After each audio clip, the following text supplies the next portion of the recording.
Hello friends, welcome back to my channel. स्वागत आहे तुमचं माझ्या यूट्यूब चॅनलवर. हे चॅनल हिलिंग, रिप्रोग्रॅमिंग व मॅनिफेस्टेशन यावर आधारित आहे. उद्या नवीन वर्षाचा पहिला दिवस. तुम्हा सर्वांना हॅपी न्यू इयर. नवीन वर्षाच्या खूप खूप शुभेच्छा. आपण यापूर्वीचा जो व्हिडिओ पाहिला त्याच्यामध्ये आपण रिलीज टेक्निक शिकलो. म्हणजे आपल्या आयुष्यामध्ये नकारात्मक ज्या गोष्टी आहेत त्यांना कसं आपल्या आयुष्यातून काढून टाकायचं, त्या भावना ज्या चिकटून बसलेल्या असतात आपल्या सबकॉन्शियस माइंडला, आपल्या अंतर्मनाला, त्या कशा काढायच्या हे आपण शिकलो. तर आजचा हा व्हिडिओ जो आहे तो आपण क्रिएट कसं करायचं हे पाहणार आहोत. आपण जसं आपल्याला कळते तेव्हापासून आणि त्याही आधीपासून आजूबाजूच्या लोकांकडून किंवा स्वतः ज्या काही गोष्टी अनुभवलेल्या असतात त्यावरून आपण आपलं आयुष्य आपण क्रिएट केलेलं असतं.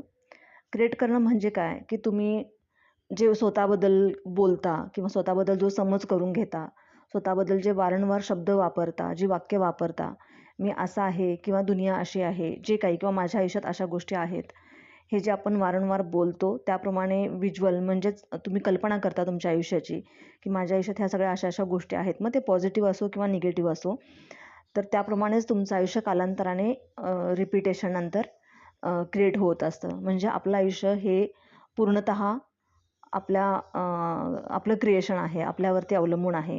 काही टक्के भाग सोडला जो नीती म्हणू किंवा काय, तो वगळता बाकीच्या गोष्टी आपण भरपूर क्रिएट करू शकतो आपल्या आयुष्यामध्ये. पण आपल्याला आपल्या सबकॉन्शियस माइंडची पॉवर किंवा पॉझिटिव्हिटीची पॉवर माहिती नसते, आपल्या शब्दांची ताकद माहीत नसते किंवा आपणच आपल्या आयुष्याचे निर्माते आहोत हेही माहीत नसतं. आपण इतरांनी, समाजाने किंवा आजूबाजूच्या लोकांनी घातलेल्या कुंपणामध्येच आपण फिरत असतो. म्हणजे आपल्याला त्यांनाही माहिती नसतं ॲक्च्युली की हे असं असतं किंवा हे अशा गोष्टी काम करतात ते. त्यामुळे त्यांनाही दोष देऊन, म्हणजे आपले आईवडील असतील, आपल्या घरातले लोकं असतील, आपल्या आजूबाजूचे लोकं असतील, तर त्यांनाही ते माहिती नसतं. त्याप्रमाणे ते जे बोलतात त्यांच्या काही ते अनुभव असतात त्या पूर्वीचे, तर त्या पद्धतीनं ते बोलतात की हे तुला जमणार नाही किंवा तुला हे करता येणार नाही, तुला यश मिळणार नाही. ह्या प्रकारचे शब्द ऐकत, ह्या प्रकारची वाक्य ऐकत आपण मोठे झालेलो असतो. लहानपणापासूनच आपल्यावरती हे सगळं बिंबवलेलं असतं, तुलना केलेली असते, आपलं भविष्य वर्तवलेलं असतं, जे त्यांनाही त्यांचं भविष्य माहीत नसतं, पण ते आपलं भविष्य वर्तवतात. जे आपण लहानपणापासून आपण ते ऐकतच मोठे झालेलो असतो.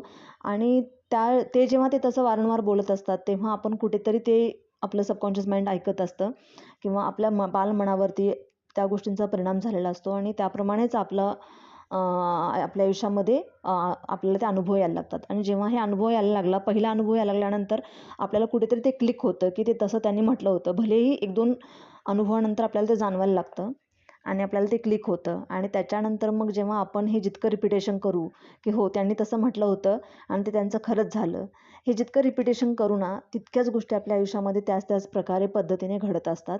आणि हे आपल्या हातात असूनही ते आपण थांबवू शकत नाही, कारण आपल्याला आपली पॉवर माहीत नाही आहे. आपल्याकडे निर्मिती क्षमता आहे, आपल्या आयुष्याचं निर्माण करण्याची क्षमता आपल्याकडे आहे हे माहीत नाही आहे. त्यामुळे आपण दुसऱ्यांनी घालून किंवा आखून दिलेल्या रिंगणातूनच फक्त फिरत असतो आणि त्यामुळे आपल्याला एक सुंदर आयुष्याची अनुभूती घेता येत नाही. आणि ज्यांना ह्या गोष्टीची कल्पना असते की ते त्या गोष्टींना जुमानत नाहीत, आपल्याला जे करायचं आहे तेच करतात, आपल्याला जे योग्य वाटते तेच ते करतात किंवा आपल्याला आपल्या क्षमता, आपली ताकद, आपण यशस्वी होऊ न होऊ ह्या सगळ्या गोष्टी त्यांना माहिती असतात, त्याप्रमाणे ते चालतात. तर आता हे जे क्रिएशन करणार आहोत आपण आपल्या आयुष्याचं, तर ते थोडक्यात असं आहे की आत्तापर्यंत तुमच्या आयुष्यामध्ये जितकंही आता जे वय असेल तुमचं, आत्तापर्यंत ज्या गोष्टी घडून गेल्या ठीक आहे, त्याचं आता आपण काही करू शकत नाही. पण आता इथून पुढे तरी आपल्याला आपलं आयुष्य जसं हवं आहे तसं आपण जगू शकतो. तुम्ही वयाच्या कोणत्याही टप्प्यावर असा, छोट्या छोट्या गोष्टी करून तुम्ही याची सुरुवात करू शकता. सर्वात प्रथम तर तुम्ही एक वही आणि पेन घ्या आणि फार मोठं काही लिहायचं असं नाही मी म्हणत आहे, पण पॉझिटिव्ह गोष्टी लिहायच्या आहेत, पॉझिटिव्ह सेंटेन्स लिहायचं आहे की तुम्हाला छोट्या छोट्या गोष्टी तुम्हाला काय हव्या आहेत. कारण आपलं हे वर्षाचा पहिलाच महिना किंवा पहिलाच दिवस आहे, तर आपण फार मोठ्या गोष्टींनी सुरुवात नाही करायची आहे. तर छोट्या छोट्या गोष्टी की मी इथून पुढे माझ्याविषयी कुठलीही नकारात्मक गोष्ट बोलणार नाही किंवा इतरांनाही नकारात्मक गोष्टी बोलणार नाही, अशा टाईपच्या तुम्ही गोष्टी घेऊ शकता. आणि तुम्हाला तुमचं आयुष्य कसं हवं आहे, तुमची काही स्वप्न असतील, काही ध्येय असतील, तर त्याच्यामध्ये तुम्ही ते लिहायचे आहेत. कोणा व्यक्तीसोबत तुमचं जर नातं बिघडलं असेल तर तुम्ही त्याच्यामध्ये ते लिहायचं आहे. पॉझिटिव्ह सेंटेन्स लिहायचे आहेत हे सगळे, की ह्या व्यक्तीसोबत माझं नातं खूप सुंदर आहे, खूप अद्भुत आहे.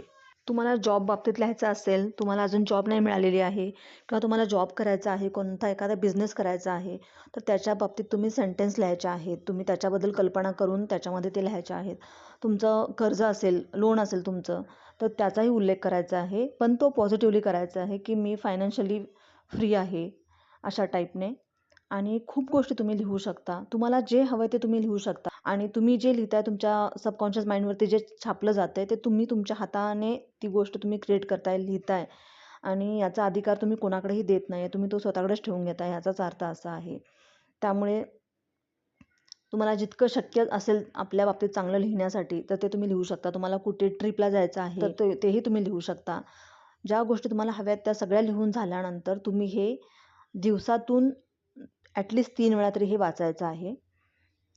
सकाळी उठल्यानंतर उठल्या मोबाईल घ्यायचा नाही किंवा काहीच नाही. उठल्यानंतर हे वाचायचं आहे आणि रात्री झोपायच्या आधी म्हणजे तुम्ही आता झोपणार आहात, तुम्हाला झोप येते, मोबाईल वगैरे साईडला ठेवला आहे तर तुम्ही तेव्हा ते वाचायचं आहे आणि शक्य झालंच तर दुपारी एकदा वाचा. तुम्ही जितकं वाचाल तितका त्याचा तुम्हाला फायदा होणार आहे. कारण तुम्ही जितकं वाचाल तितकं तुमच्या सबकॉन्शियस माइंडचं रिप्रोग्रॅमिंग होणार आहे.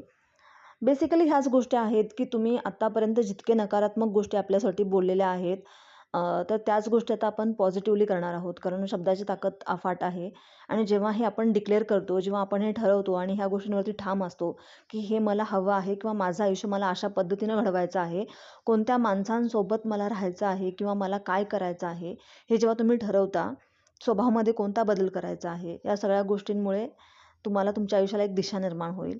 आणि तुम्ही कल्पना करा की तुम्ही जसं तुम्हाला आयुष्य हवं आहे तसं तुम्ही त्या आयुष्यामध्ये पोचलेला आहात. तुम्ही 3D चेक करू नका. 3D डायमेन्शनला तुम्ही पाहू नका की ते होतंय, नाही होतंय. मला मी जे लिहिलेलं आहे त्याने मी वाचतोय किंवा मी व्हिज्युअलाइज करतोय पण काहीच दिसत नाही आहे. थोडक्यात तुम्ही तुमचं आयुष्य स्वतःच्या हाताने लिहित आहात. स्वतःकडेच ती पॉवर घेत आहात, इतरांच्याकडे न देता. तर इतकंच करायचं आहे. हे सगळं तुम्हाला उद्या करायचं आहे आणि आळस करू नका. कारण आपण आत्तापर्यंत आपल्याला ह्या गोष्टी माहिती नसल्यामुळे आपण फार वेळ वाया घालवलेला आहे. कितीतरी लोक दैव, नीती, नशीब किंवा माझ्या प्रार्थनातच हे लिहिलेलं आहे असं समजून ते मान्य करतात आणि त्याप्रमाणेच ते आयुष्य जगतात रडत-कडत. तर आपल्याला ही गोष्ट माहिती आहे, हे सिक्रेट माहिती आहे, हे नॉलेज आहे. तर आपण याचा हळूहळू का असेना उपयोग करून घेऊयात. माझे हे सगळे व्हिडिओज असेच आहेत बेसिक. कारण लॉ ऑफ अट्रॅक्शन म्हणजे तुम्ही जादूची कांडी नाही आहे की तुम्ही एका दिवसामध्ये सगळं बदलाल. हे तुमच्या स्वभावाचा एक भाग झाला पाहिजेत. म्हणजे हॅपी राहणं, पॉझिटिव्ह राहणं, तुमच्या शब्दांवरती तुमचं लक्ष असणं, तुमच्या विचारांवरती लक्ष असणं, ह्या सगळ्या गोष्टी तुमच्या हॅबिटमध्ये असल्या पाहिजेत. हे असं नाही की तुम्ही आत्ता काहीतरी मिळवण्यासाठी करताय आणि परत आहे. कारण तुम्ही क्रिएशन करताय तुमच्या आयुष्याचं ना, तर तुम्ही फार सजगतेनं करायला हवं. अवेअरनेस असायला हवा. तर हे सगळं तुम्ही उद्यापासून करायचं आहे. कसं आहे की आपलं आयुष्य बदलणं हे आपल्या हातात. आय होप तुम्हाला हा व्हिडिओ आवडला असेल. तुम्हाला परत एकदा नवीन वर्षाच्या खूप खूप शुभेच्छा. हे वर्ष तुम्हाला सुखाचं, समृद्धीचं आणि आनंदाचं जावो. धन्यवाद.